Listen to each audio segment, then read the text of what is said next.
ভাই আসসালামু আলাইকুম, ভালো আছেন ভাই? ওয়ালাইকুম পরে দেবো, তার আগে তুই ক যে মুরগি পাঠাইছিস কারে দিয়ে?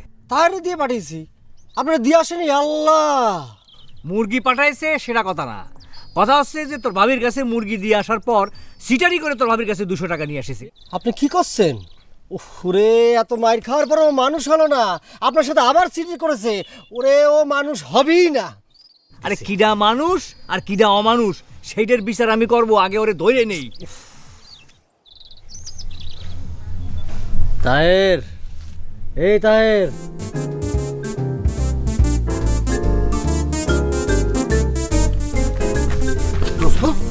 মোকলেশ ভাই কারে খুঁজতেছে? না গরু বলে হারিয়ে গেছে, গরু খুঁজতেছিল। তুই এক কাজ কর, তুই ঝোপের মধ্যে থাক, পরিবেশ পরিস্থিতি সমাজ বুঝে বাইর হইস। আমার মাথার মধ্যে একটা আইডিয়া বের হয়েছে।